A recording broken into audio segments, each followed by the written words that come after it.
Kasih itu misalnya bos kalian, ya kan?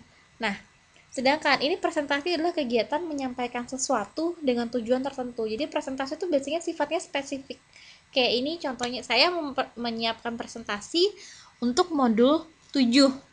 Spesifik kan? Kalau misalnya kalian berpidato, biasanya pidato tuh akan dimulai dengan sesuatu yang sifatnya umum, lalu masuk ke sesuatu yang sifatnya khusus, lalu kembali lagi ke umum, lalu diakhiri.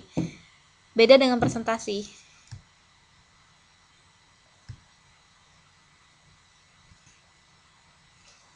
Nah, ini ada hal-hal apa saja yang kurang lebih harus disiapkan. Yang pertama itu untuk presentasi harus ada persiapan. Jadi kalian ketika nanti misalnya kalian menyiapkan suatu presentasi, kalian akan melakukan misalnya persiapannya apa, misalnya dari misalnya kalian mencari gambar-gambar yang diperlukan, itu contohnya, atau media apa yang mau kalian pakai. Misalnya kalian akan menggunakan, oh saya akan tulis tangan saja, misalnya saya akan menjelaskan langsung di whiteboard, atau mungkin kalian akan menggunakan laptop, atau mungkin kalian menyiapkan dengan cara poster-poster. Nah, lalu setelah sudah mempersiapkan semua tadi, kalian harus melakukan latihan. Latihan di sini bukan hanya terkait bagaimana kalian menyampaikan presentasi, tapi juga ini terkait dengan hal pengecekan. Jadi kalian akan cek lagi, kira-kira medianya sudah beres atau belum, materinya sudah siap atau belum. Lalu kalian akan mungkin mencoba dengan menggunakan laptop, apakah laptopnya berfungsi misalnya. Lalu mungkin kalau kalian menggunakan semacam remote itu untuk mengubah slide-nya secara digital tanpa harus menekan tombol di laptop, kalian akan coba kira-kira ini berfungsi atau tidak misalnya. Lalu proyektornya ada atau tidak, LCD-nya nyala nggak. Nah, itu fungsinya latihan.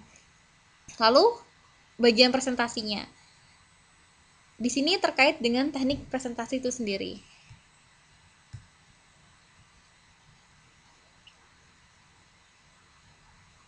Nah, ini ada teknik presentasi yang disampaikan di dalam modul itu. Ini ada di dalam bukunya Kasali. Ada ingat Kasali? Ada ingat Kasali? Siapa Kasali? Waduh.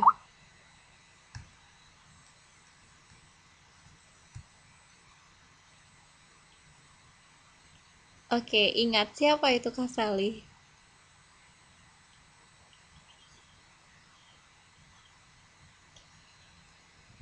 Nama lengkapnya siapa? Oke. Masih ingat ya kalau Bapak ganteng itu?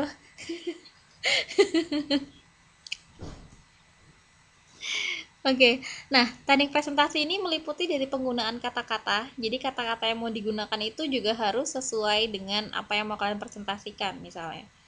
Kalau misalnya presentasinya di depan direktur, jadi kan harus menggunakan misalnya kata-kata yang lebih formal, ya kan? Lalu mungkin menggunakan istilah-istilah sesuai dengan apa yang kalian presentasinya tentang internet, pasti istilahnya berkaitan dengan teknologi misalnya. Lalu penampilan. Nah, presentasi itu kan sifatnya kita melihat ya Mbak ya, kita melihat, kita visual. Jadi kita juga bukan hanya slide-nya atau materinya yang harus bagus, kitanya juga harus berpenampilan rapi atau menarik misalnya. Lalu penggunaan suara. Misalnya kalau kalian presentasi itu biasanya nadanya itu bukan nada yang tinggi seperti orang marah-marah kan, tapi pasti nadanya kalian atur intonasinya. Kalian akan atur misalnya, oh saya akan berhenti di sini, lalu kemudian saya akan melanjutkan lagi. Nah, penggunaan suara ini juga harus diperhatikan karena kadang dari kita mendengarkan, karena presentasi kan di samping kita lihat, kita mendengarkan. Ketika misalnya presentasinya disampaikan dengan nada monoton, nadanya mungkin yang baik, kita akan mulai presentasi dengan jadi yang nadanya tuh yang datar terus, itu kan nggak akan menarik orang nggak akan tertarik untuk mendengarkan presentasi kita. Lalu bahasa tubuh di sini bukan yang berlebihan tapi juga bukan yang terlalu diam. Jadi bagaimana kalian tuh kurang lebih misalnya kalian sedang berusaha menunjukkan sesuatu, nah itu kalian bisa menambahkan misalnya dengan gerakan tangan. Lalu ada alat bantu atau visualnya. Di sini misalnya bisa berupa foto atau video. Kemudian menjawab pertanyaan. Tadi yang saya bilang bedanya presentasi dengan berbicara depan umum. Kalau presentasi itu pasti ada sesi pertanyaan. Nah, di sini kan harus mempersiapkan itu. Kemudian yang terakhir, akhirnya presentasi dengan diam atau duduk. Jadi kasih sedikit jeda untuk memberikan kesan bahwa presentasi ini sudah selesai gitu.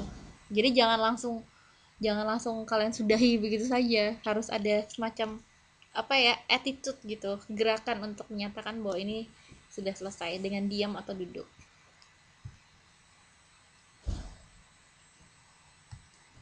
Ada pertanyaan sampai sini?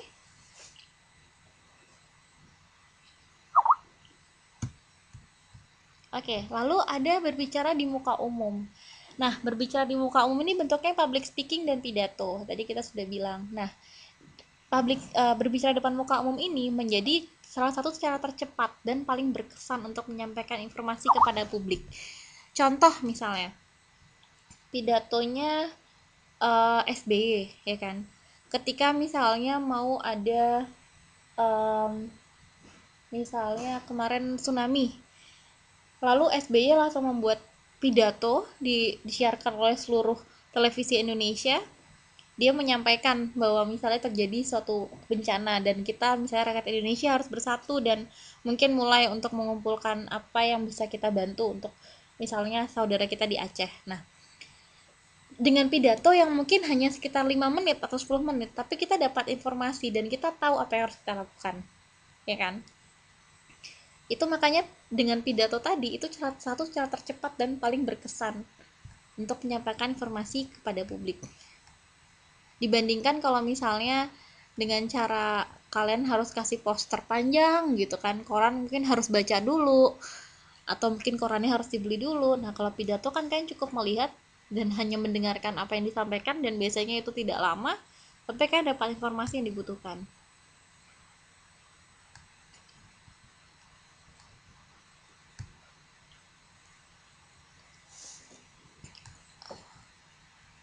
Aduh, pencet. Sebentar. Oke. Lalu ada 4 tipe berbicara di muka umum. Yang pertama yaitu impromptu, kemudian ada manuskrip atau naskah, menghafal, dan extemporer. Nah, impromptu itu berbicara di depan umum tanpa persiapan khusus. Jadi biasanya ini sifatnya itu mendadak. Jadi kayak misalnya ketika lagi rapat, kemudian kalian tiba-tiba disuruh untuk menanggapi atau merespon suatu isu atau permasalahan. Jadi kan kalian mungkin akan menanggapi dengan panjang lebar tanpa kalian misalnya sudah mempersiapkan sebelumnya. Nah, itu impromptu. Sedangkan manuskrip atau naskah itu biasanya dipakai misalnya untuk yang menyampaikan informasi pada khalayak yang banyak, atau misalnya kayak contohnya misalnya seperti SBY, dia pidato dengan menggunakan naskah atau manuskrip dan dia mungkin akan membaca dari teks pidatonya. Kalau menghafal ya mirip dengan metode manuskrip atau naskah, tapi di sini dia biasanya menghafal. Jadi menghafal apa yang akan dia sampaikan. Jadi beda, kalau yang tadi membaca, yang ini lebih sifatnya menghafal, memorize. Nah, sedangkan extemporer ini biasanya memerlukan semacam persiapan yang menyeluruh. Jadi mungkin dari melakukan riset dulu sebelum membuat naskah pidatonya, kemudian setelah dibuat naskahnya pun juga akan pembicaranya akan menghafalkan dan akan berusaha untuk mengulangi supaya tidak ada yang salah atau yang terlewat. Ada pertanyaan sampai sini?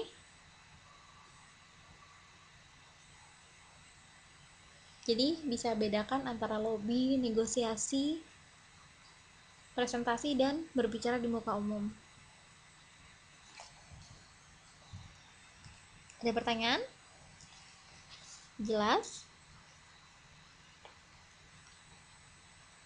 Saya lanjutkan ya.